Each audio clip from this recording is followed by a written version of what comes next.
Another hacking video? Man, y'all are gonna get the FBI called on me.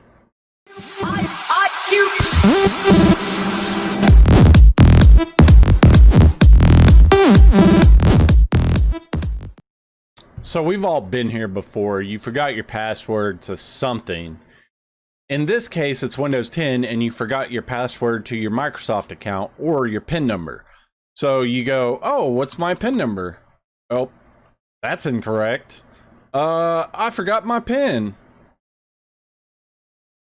Please, for the love of God, let me get into this account. I have so much data on here I need to recover.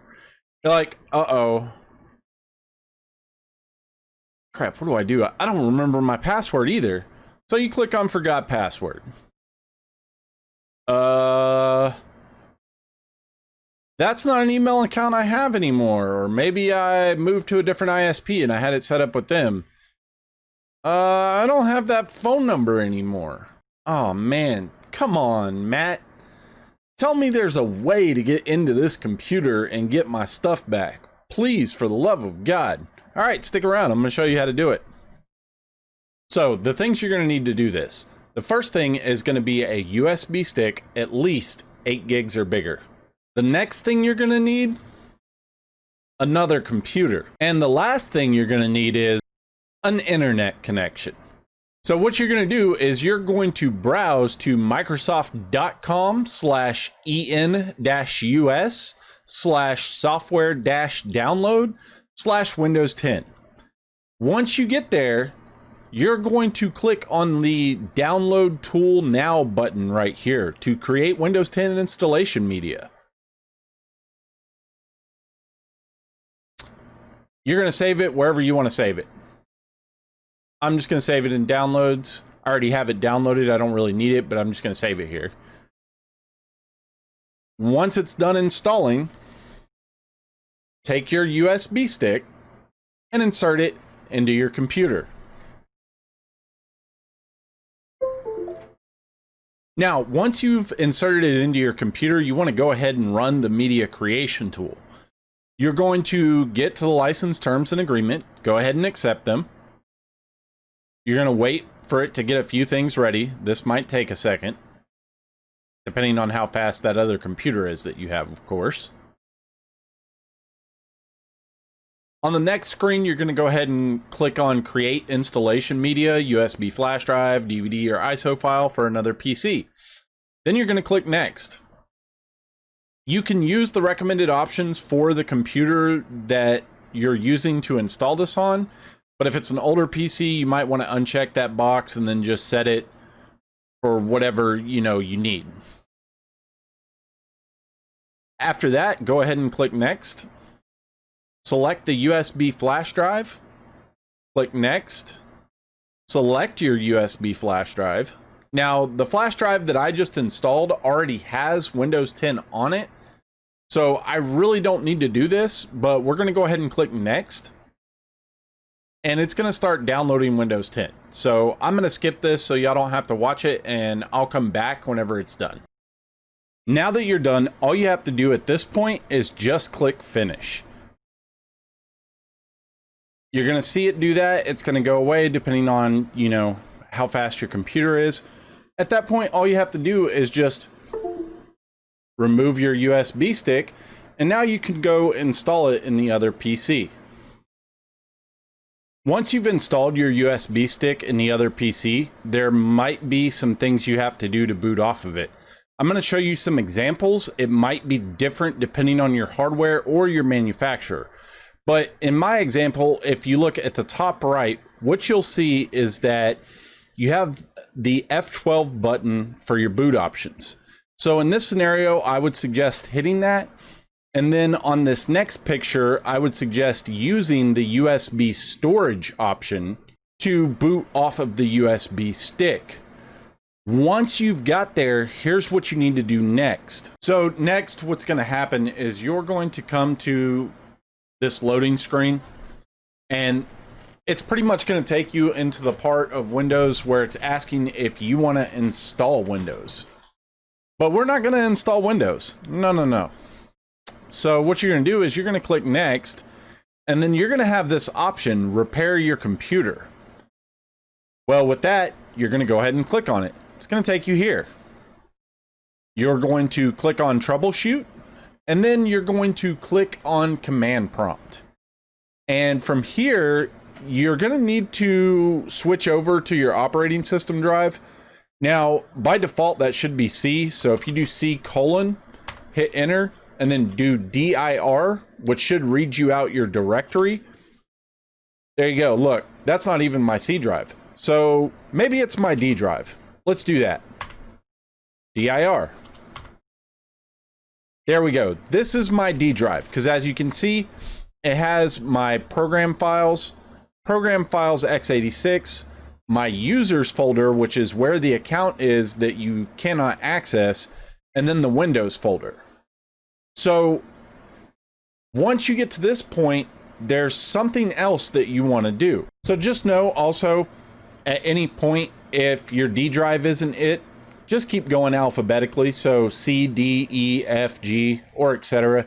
And keep running that dir command on each one until you find the drive that has program files x86, or even if you have those on a different drive, say if you have like 5 drives on that computer, at least the users and the Windows folder. If you can find the users in the Windows folder, then you know you're on your system drive.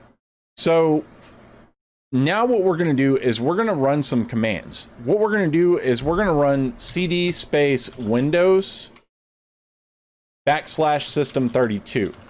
And this is pretty much telling us to change the directory to Windows system32. The next thing you're going to do is you're going to do copy space utilman.exe space /. You're going to hit enter. Now, what you did is you just copied utilman.exe directly to your C drive. So you made a copy of it. Next thing you're going to do is you're going to do copy space cmd.exe space utilman.exe and hit enter. It's going to ask you if you want to do this. You're going to say yes. Now what we did is we just overwrote utilman.exe with cmd.exe. So after that, you're going to do copy space narrator.exe space /. And again, you're going to hit enter. You're making a copy of narrator.exe directly to the C drive. And now the last thing you're going to do is you're going to do copy space cmd.exe space narrator.exe. You're going to hit enter, and then you're going to hit Y again. And now what you did is you overwrote narrator.exe with cmd.exe. There's a reason that you did this. I'm about to show you why. So once you've done this, you're pretty much done. Just go ahead and click the X, click the continue to Windows 10 button, and then pull your USB stick out to make sure that you don't boot off of it, and wait for it to boot into Windows. Okay, here we are on our login screen, and you're like, what did I just do? So right here, the ease of access button, go ahead and click on that, and boom, you're going to get your command prompt window. And not only that, but it's going to be running as administrator. So at this point, what you're going to do is you're going to run the command net space user space administrator space /active :yes. Then you're going to hit enter. Now, if you reboot the computer, what you'll see down here on the bottom left is administrator. So you click on administrator and you're like, but wait, the administrator has a password. What do I do? Well, that part's easy. You click on this again and you type in control space user passwords 2. Hit enter. This is going to pop up. You're going to click on administrator. You're going to reset the password. Let's see if it'll let me make a really easy password. Yeah, there you go.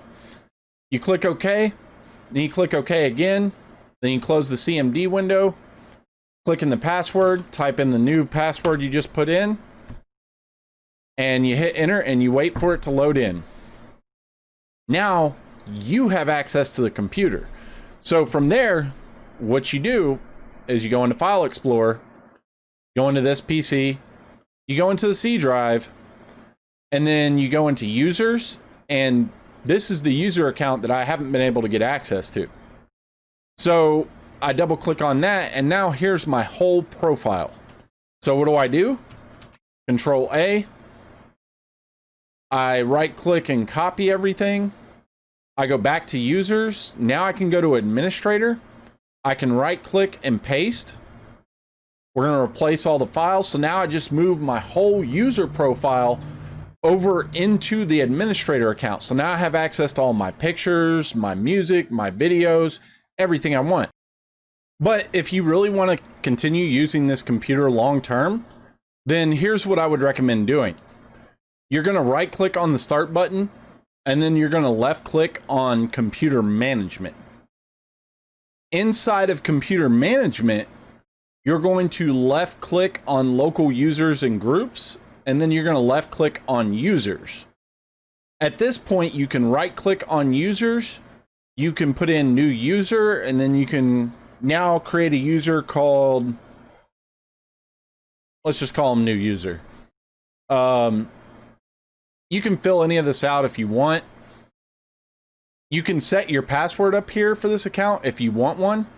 So you can uncheck that if you don't want a password at all. Then this is what I would do. And then you just click create. Then you click close.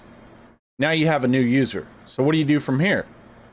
Well, the next thing you do is you go into groups, you go into administrators, you add new user.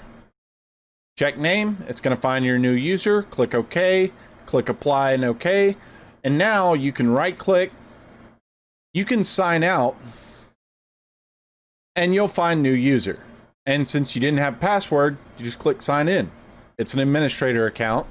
It's going to go through the setup, so you're going to go through the setup with it, and it's going to take a minute. Just know it depends on how fast your PC is.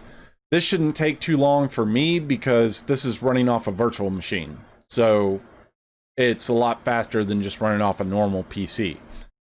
Once you get here, go ahead and change these. I always recommend turning all of these off, so just turn them all off. I mean, it's Microsoft's location and tracking stuff anyway. Why do you want that on? Click accept. You're going to be brought to your desktop. And then again, you can hit the Windows key E so you can bring up File Explorer. You can go to this PC. You can go to C. You can go to users. And then you can go into the account you can't access. It's going to ask you for permission. You click continue. Because again, you're a local admin. You copy all of the things that are in here that you want to keep. Go back to this PC. Sorry. Go back to users. Go to your new account that you just created. And then you right click and paste. You replace all the files. You wait for the file copy to be done. And now you have moved all of your stuff over into a new account. And you've gained access back to this computer. Now, like with my Windows 7 video, I will put out the warning, which is use this at your own risk. I am only making this at the request of someone else to gain access to files they no longer have access to. Also, I do want to let you know that I think with an update to Windows Defender, that this exploit got essentially fixed to where if you try to make this, Windows Defender will catch it and quarantine utilman.exe. So if when you turn the computer on after you make the change in the Windows installation drive, if clicking the ease of access does nothing for you, then you may be on such a new version or may have such a new update to Windows Defender that this exploit no longer works. And if that's the case, there's only one other thing I can tell you, which is I would highly recommend pulling the drive out of that computer, putting it in another computer. Everything's SATA now. So for instance, if it's a laptop and all you have is a desktop, all you need to do is pull the laptop drive out. It uses the exact same connector that's in the desktop and plug in the power and the SATA cable into that laptop drive and then run it on the desktop computer. So there's some special things you have to do to gain access to that drive so that you can pull all of your important stuff off of it. So if this doesn't work for you, then go ahead and leave a comment down below and let me know that you want me to make a video on how to pull the drive out, put it in another device, and gain access to it and pull all of your your files off. And I will make that video if I get enough people asking for it. So there's a possibility this won't work. Again, I didn't make this video for nefarious purposes. This video was made to help anyone out there who's just in a bad situation where they can't get into their computer and they're just trying to get their files off and move it to a new computer or something like that. Maybe they forgot the password, they haven't used it in a year or two, something like that. So anyway, that's pretty much all I have for the video. I do want to thank you for watching. Don't forget to like, comment, and subscribe, and have a good one.